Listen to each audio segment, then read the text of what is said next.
Hello commerce graduates, how are you all? Welcome back to the channel guys.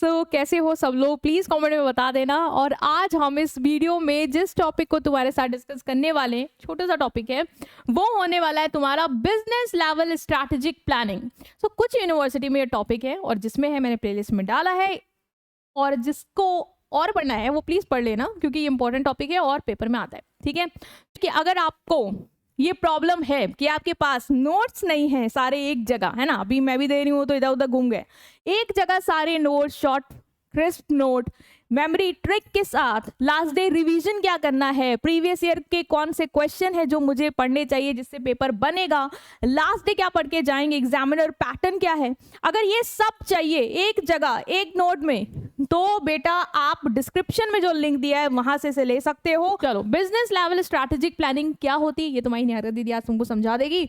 तो चलो start करते हैं। Business level strategic planning एक ऐसा प्रोसेस है, प्लानिंग कर रहे हैं तो ऑफकोर्स एक प्रोसेस है, ठीक है। Formulating strategy for a specific business unit, अभी समझाऊंगी बहुत अच्छे से, to achieve competitive advantage and meet organisation object. ये होगी कहानी जिसमें दी है। देखो समझो, बिजनेस लेवल स्ट्रैटेजिक प्लानिंग, जो भी बिजनेस है, ठीक है, जो भी कंपनी है, मानो जैसे टाटा, तो टाटा ना 3 तरीके की प्लानिंग करती है। एक होती है उसकी कॉर्पोरेट प्लानिंग, मतलब पूरी कंपनी की प्लानिंग, कॉर्पोरेट पोरेट, ओके, ठीक है, मतलब कॉर्पोरेट बोलो या कंपनी लेवल प्लानिंग बोलो। एक करती है वो कॉर्पोरेट लेवल की प्लानिंग, मतलब ऐसी प्लानिंग जो पूरे बिजनेस के लिए होती है, ठीक है जी, पूरे बिजनेस के लिए, मतलब पूरे टाटा कंपनी के लिए जो प्लानिंग की जा रही है वो होगी उसकी कॉर्पोरेट प्लानिंग।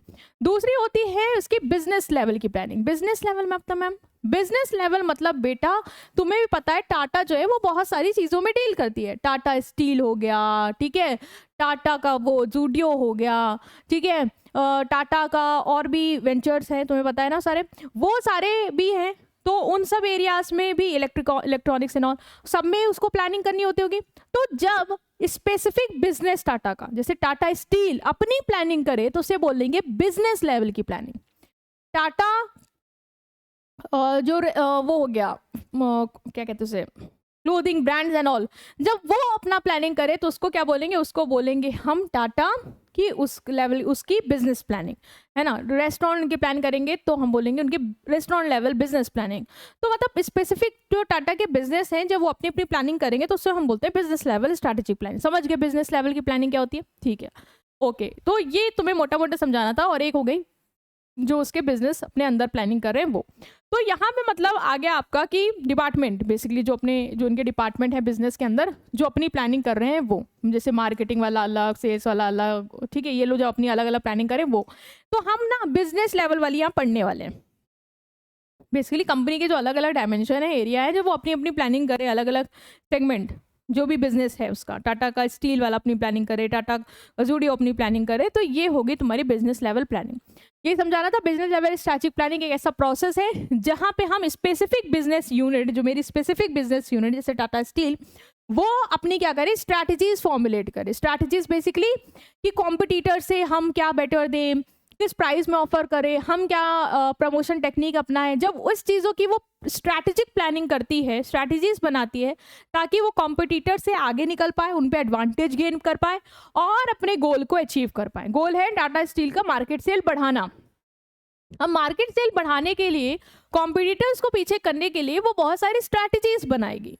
तो ये जो स्ट्रैटेजीज ये बना रहे हैं इसे ही बोलते हैं सिंपल शब्दों में business level strategic planning. Objective क्या है, क्यों ये बना रहे हैं? सबसे पहले तो हमें कॉम्पिटिटिव एडवांटेज चाहिए। स्ट्रैटेजीज बना ही रहे हैं ताकि हम कॉम्पिटिटर से आगे निकल पाए, हम उन्हें पीछे कर पाए।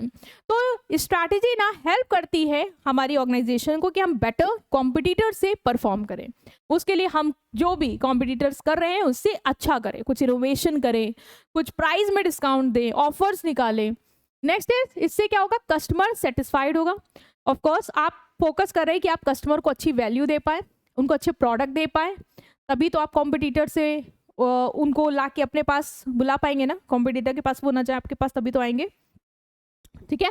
Next is improve profitability. Of course जब आप स्ट्रैटेजीज बनाते हो, अच्छी से सेल्स करोगे तो प्रॉफिट ऑटोमेटिकली बढ़ेगा, ग्रोथ होगी, और रिसोर्स का अच्छा यूटिलाइजेशन होगा क्योंकि आप स्ट्रैटेजी बना के सही जगह सही दिशा में चल रहे हो, तो रिसोर्स की वेस्टेज नहीं होगी, और जो भी बिजनेस के गोल्स हैं, लॉन्ग टर्म ऑब्जेक्टिव हैं, वो क्या हो जाएंगे, बढ़िया से अचीव हो जाएंगे।